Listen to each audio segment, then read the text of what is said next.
Homework ఇస్తున్నాను అన్నమాట. Okay right. ఈ సమయంలో కుమారుడు ఎవరస్టు వాక్యాన్ని అందిస్తారు.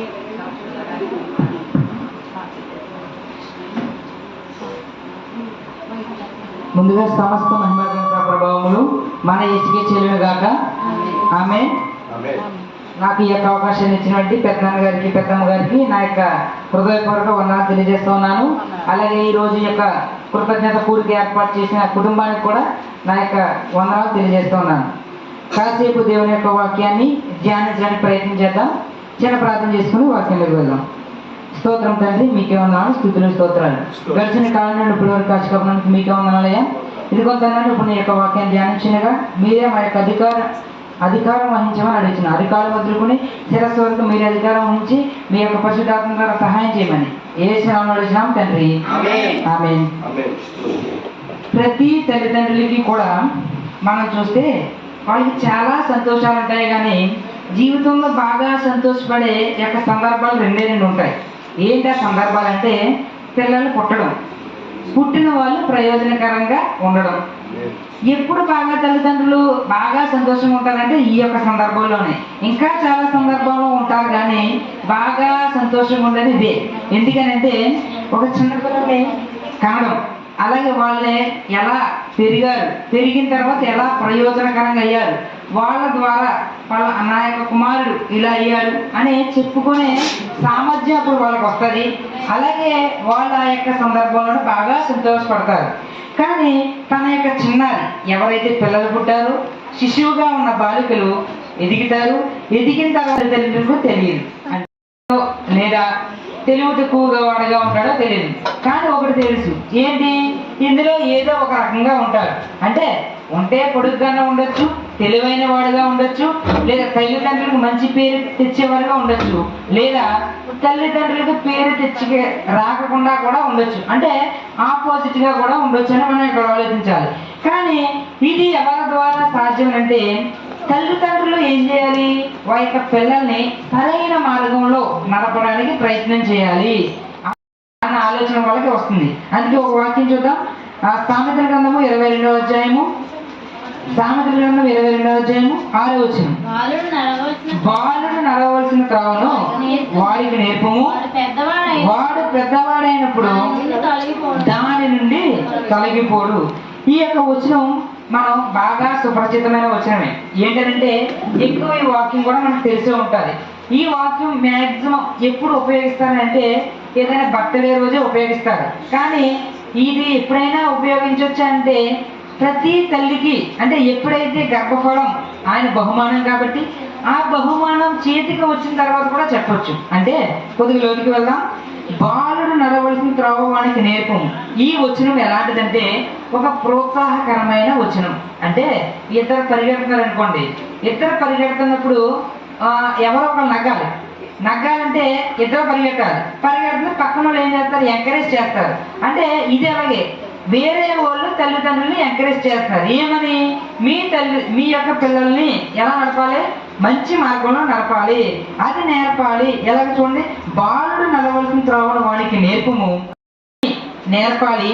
కానీ వారు ఎవరైతే పిల్లలు వెళ్ళాలనుకుంటున్నారో ఆ మార్గంలో నడవకూడదు.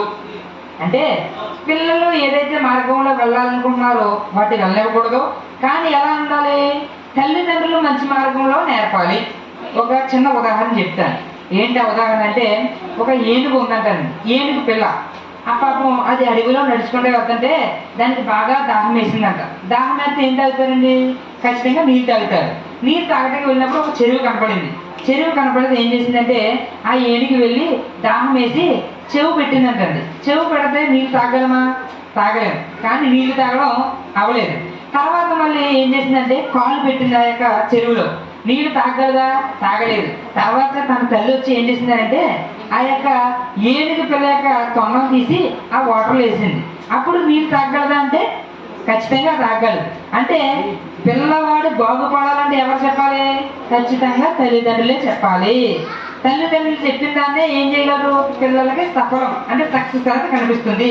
ఇందులో మనం ముందు మాట్లాడుకున్నది ఏంటి, ఖచ్చితంగా పిల్లలు వెళ్ళాలనుకునే మార్గం కాదు, తల్లిదండ్రులు చెప్పే మార్గమే వినాలి.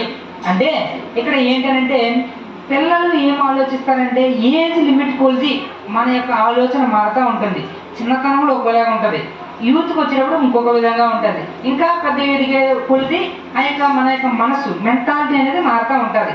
ఏంటా మెంటాలిటీ అంటే వేరే విధంగా పెద్ద ఎదిగిపోతే కొంతమంది ఫ్యాన్లు చూసే ఉంటారు, చిరిగిపోయి వేసుకోవాలని ఒక ఇష్టం, నెక్స్ట్ కొంతమంది బండి మీద తిరగాలని కొంతమంది ఇష్టం, అలా కొన్ని ఇష్టాలు ఉంటాయి. ఆ ఇష్టాలన్నీ చిన్నప్పుడే కనుక మనం అణిచేసి ఆ యొక్క ఎలా ఉండాలో మనమే అంటే తల్లిదండ్రులే చెప్తే ఆ తర్వాత అటు చెడిపోతాడనే ఉద్దేశమే ఉండదు. ఎలా ఉండాలంటే మొత్తం బాధ్యత పిల్లల యొక్క బాధ్యత తల్లిదండ్రులదే. అంటే ఇప్పుడు కనీసం ఏమి తింటున్నాడో, ఏమి త్రాగాలో, ఏ బట్టలు ధరించుకోవాలో కూడా తల్లిదండ్రులే చెప్పాలి. నేను అడుగుతున్నాను, ఈ రోజుల్లో అడుగుతున్నారా ఏమని, నేను ఈ రోజు ఏం బట్టలు వేసుకోవాలి అని అడుగుతున్నారంటారా? లేదు. ఏమని పెంచాలి. ఈ రెండు విషయాలు బాగా గుర్తుపెట్టుకోండి. ప్రేమ ఏ పిల్లలకు ఉంటుందనంటే ఈ మాట అంటే కొద్దిగా కోప్పడచ్చు. ఏంటి ఆ మాట అంటే పిల్లలకి ఎవరితో ఎక్కువ ప్రేమ ఉంటుందనంటే వెంటనే పుట్టిన ఆ పిల్లలకు ప్రేమ ఉండదు, కానీ కొద్దిగా గ్యాప్ వస్తారు చూసారా, వాళ్ళకి బాగా ప్రేమ ఉంటుంది. అంటే నిజంగా ఇందాక సాక్ష్యం చెప్పారు ఒక అక్క సాక్ష్యం చెప్పిన రీతిగా 5 సంవత్సరాలు డిలే అయ్యి తర్వాత ఆ కుమారుడు పుట్టాడు, వాళ్ళకి ఎక్కువ ప్రేమ ఉంటుంది. వెంటనే పుట్టేసిన కుమారుడికి అసలు ప్రేమ ఉండదు. ఎందుకని? ఓపిక అయిపోద్ది. అందుకే ప్రేమను ప్రేమతోనూ ఓపికతోనే పెంచాలి.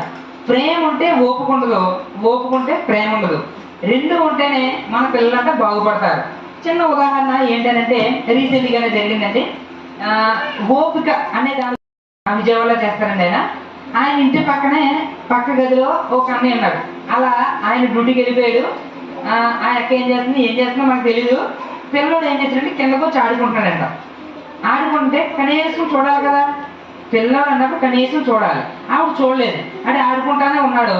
ఆడుకుంటే ఏం చేశారంటే కుక్క వచ్చి కరిచేసింది. ఎంత గట్టిగా కరిసిందంటే మొత్తం తోలు వచ్చేసేలా కరిచేసింది. నేను అడుగుతాను, మరి ఓపిక ఎక్కడికి వెళ్ళింది? పిల్లల్ని కనేసిన తర్వాత ఏం చేశారంట, వాళ్ళు ఓపికతో ప్రేమతో పెంచకుండా ఏమైంది, ఇక్కడ ప్రేమే పోయింది. అందుకే నేను ఏమన్నానంటే పిల్లల ప్రేమ ఎప్పుడు కలుగుతుంది? ఎవరికైతే బాగా ఇందాక చెప్పినట్టుగా లేటుగా ఎప్పుడైతే పుడతారో వాళ్ళలో ఎక్కువ ప్రేమ ఉంటుంది ఖచ్చితంగా. ఎందుకనంటే వాళ్ళు ఎక్కువ మాట్లాడి ఉంటారండి ఖచ్చితంగా. ఏమని పిల్లలకు అనలేదు అని ఒకవైపు అత్తవారి దగ్గర నుంచి వస్తాయి ఖచ్చితంగా మాటలు. తర్వాత తల్లిదండ్రులు తిడతారు. అలా తిట్టి ఎన్నో బాధలు భరించి మళ్ళీ వేరే పిల్లవాళ్ళు ఎంతో ముద్దొచ్చి చాలా ఇబ్బందికరంగా ఉంది. అలా అయిన తర్వాత వాళ్ళకి ప్రేమ ఎక్కువ ఉంటుంది. అందుకే మనం ఏం చేయాలంటే రెండో పాయింట్, ప్రేమతోనూ ఓపికతోనే పెంచాలి. ఓపిక గురించి మాట్లాడడం, మరి ప్రేమ గురించి కూడా మాట్లాడాలి కదా. యోహాను రాసిన మొదటి పత్రిక 1 యోహాను 4:18 1 యోహాను ప్రేమలో భయం ఉండదు, అంతేకాదు పరిపూర్ణ ప్రేమ భయమును వెళ్ళగొట్టును.